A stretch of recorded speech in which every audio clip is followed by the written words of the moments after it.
Tom, how do we balance that tightrope?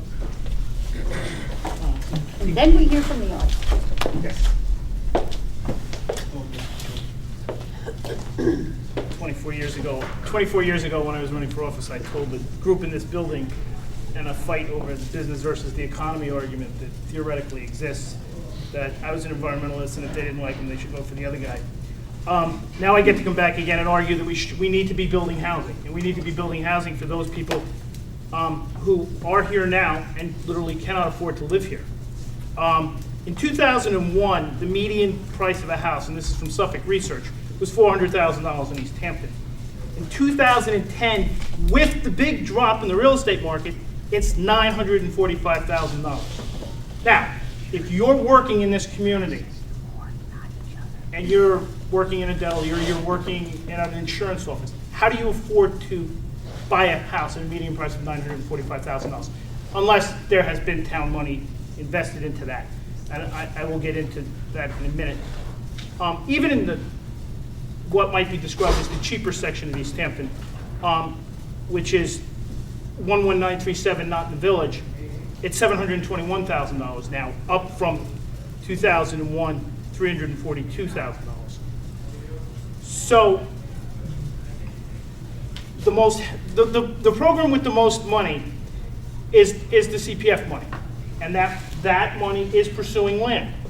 While simultaneously, what I consider underfunded, other people might consider overfunded, affordable housing program is also trying to make an investment in the community. Our goal has been, and when Whalebone Woods was built back in the 80s, we said if we keep a 60% interest in the land in perpetuity, that undoubtedly will keep it affordable forever. No, it didn't, because unlike those who claimed we were going to crush the real estate market, the area around Whalebone, in fact, became prosperous enough where we had to reinvest more money to keep them affordable going forward. Tom, you just want to mention to people that Whalebone was owned by the town. Right, Whalebone was developed by the town and sold to residents of East Hampton. And it was successful. And because it was successful, the values in there are high. So we had to, when people are reselling property, we have to reinvest money to keep them affordable. We are now going to the model, which has been taken off of a land trust model of 99-year leases, with a cap on the appreciation of the homes tied to the consumer price index. The purpose of which is to create a perpetual affordable market that is an investment in the community. These again are town-owned lots. We're making them available to local people. But it requires an investment of town resources because, quite simply, the open market has, in its success, failed to generate suitable affordable housing. The town has also built, we built rental apartments, Springs Fire Place Road apartments. Michael DeSario, who's head of the Windmill Board, is involved in the development of the Lutheran Senior Project in Amagansett. That was a result of a rezoning in the last comprehensive plan, but they're doing it with some federal funding and some other funding. It won't cost the town a dime. Right. So it can be done by a private nonprofit. It's being done that way too. That's under a density bonus called an Affordable Housing Overlay District that's been around since 1984. That particular property was zoned in the last comprehensive plan for that purpose. The ultimate goal is that a community that consists simply of second homeowners and open space, that itself has major costs for the community. As in right now we have volunteer fire departments, volunteer ambulance squads. Back when we had the boom, there was what was called the trade parade. The effect of not having an adequate amount of housing that is affordable means that, as my favorite example of the law of unintended consequences, there used to be this motel, I know exactly what it is, it's right over here, and it used to serve as affordable housing on an open market basis, and it was a little ratty and run down, and it got bought up and it got spiffed up, but then it became the surf lodge. So on one sense, now we have the surf lodge, And in the second sense, those people that were living there have now nowhere to live, so where do they go? Well, they tend to bleed into the residential community, thus creating some of the problems that overcrowded conditions that I guess has become a firestorm. But that's what happens when you have an economy that has a certain demand for a certain workforce, yet, and it's the old gerbil on the treadmill, as you have more second homes, you have a greater demand for services. That greater demand for services requires more workers to work to provide those services. As that happens, you need to house the workforce more where they clog the highways.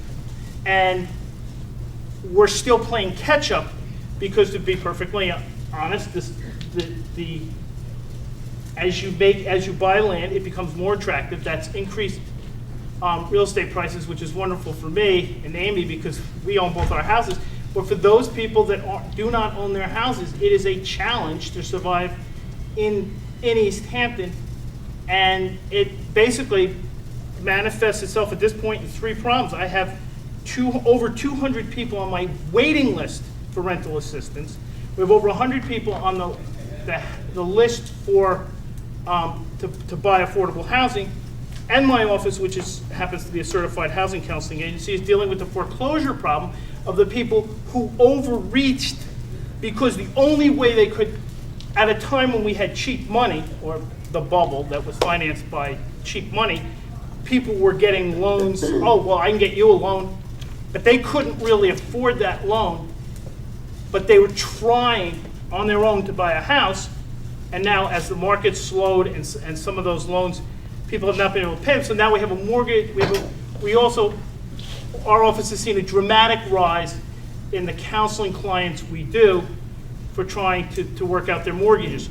So you have both the homeowners stressed, in many cases recent purchasers stressed. You have renters that are having a harder and harder time given the economy paying their rent. And you still, with all those economic troubles, have a median house price of $945,000, which most people in the open market cannot afford. So, Where are the answers from? yeah, Well, that would be the second one we do. yeah, seriously. There is no, my favorite answer to that is there is no silver bullet. There is no single one thing that will solve the problem. It is that collection of building houses, building apartments, building, well, your nonprofit's building apartments. It is a broad array of things. Within balance. I suppose the one thing that we haven't talked about, and I'm a sociologist, is that should the bubble ever burst here in terms of the wealthy who live here? It did in Newport, Rhode Island, and today some of the big homes on the water there have been turned into rooming houses, in which case you would indeed increase the density dramatically. And part of the reason had to do with the loss of the ecological desires of that community in that respect. But let's open it up for questions. Let's start. Right. Just identify yourself, please. Very. First of all, I thank you all for coming. It's very nice that I feel very good about, I think that we're all in the same boat. So it's not, we want to keep East Hampton and all the area in the right environment. And I thank you, Jenny, for protecting us for so many years and working so hard that I didn't know exactly. Now, there's two questions I have. First of all, why do we take for granted that a student should cost so much? What is wrong with the schooling system that the price is so high? I don't see that it has to be and we take it for granted. I know that some advisors get $200 an hour and I'm not sure what they're advising for. So that has to be maybe reassessed and think about. Second of all, I don't know why we assume that everybody has to have a home. That is the American dream. It is, but as a lot of us did, we worked very hard and got our home. When I started, I lived in Far Rockaway and worked in New York, and drove an hour and 45 minutes each way because it was cheaper there. When I started here, I took my 2 kids and came from Queens every weekend and work. I don't know why we assume that everybody have to work right where they live, where they work. What we need is better transportation, and people can live an hour and a half away and get to the bus and come to work. Thank you, Ruth. School costs, transportation costs. Anybody on the panel? The 2 comprehensive plans that we have been looking at did come down on the side of preserving natural resources. But the courts, and they were taken to court a total of 12 times, challenged in court plans. I know, I was sitting there attempting to defend them. Are aware of the fact that you're not allowed to use zoning to exclude certain people, called exclusionary zoning. And every time the comprehensive plan was challenged, the judge felt that we had made a good faith effort to provide affordable housing options. It's not one size fits all. There are people that live in this town that are my former students that might never have their own home. But I feel that we have come up with, and in fact there's 8, different options to meet the needs of different segments of our local population, to provide housing according to their income level, from Section 8 up to helping people that could get a mortgage but can't afford what it costs to buy half an acre. It's a mixed bag. Is it enough? You're going to leave here with a lot of questions, because I hope there will be a second forum where we can start coming up with some answers. Let's continue on this. Well, can I? Sure. I wear a lot of hats. Another hat I wear is I'm on a board of a nonprofit corporation, and the group has, Bob Luke in particular, has been supportive of this. It's the 5, the group I belong to is the 5 East End, representatives from the 5 East End towns. We are in fact trying to build a better transportation system on the East End. But in terms of getting money to do that, and that's an uphill battle too, because you probably, somebody may have heard, it's called the East End Shuttle. It's the idea of using the existing railroad tracks to move people back and forth. We've already gotten, negative responses from some people saying, well, I got my house near the railroad tracks and I don't want additional trains running past it. So everything tends to be a balancing act, and we have rental apartments because people need a place to rent. And I've been accused of, when I'm building those, saying, well, why aren't you building houses? And when we're building houses, I've been told, why aren't you building rental apartments? So I think the answer is a little bit of everything. And then there probably will be a symposium later in the spring on the possibilities of school consolidation, which might answer one of your questions in relationship to the cost of education. Mary? First of all, you have to excuse me because this is not my area of expertise, and I'm a psychotherapist. I don't really understand a lot of. I don't understand a lot of the details here or the figures. But number one, I wish this was a bipartisan meeting. We have to pull together. It shouldn't be all Democrats. This is a huge issue. We need to meet together without anger and without going back to the past and how one administration didn't deal with it or whatever. So that's my first wish, that we can meet all together. My second thought is, no one has mentioned that the Springs community, of which I am a member of, has totally changed in recent years. I completely welcome diversity. The Springs School is so much better for diversity. But we have some issues to deal with. Hispanic families living in horrible conditions, and Hispanic workforce people living in horrible conditions. What are we going to do? The landlords who are profiting from this are never going to come forward and admit that they have illegal housing.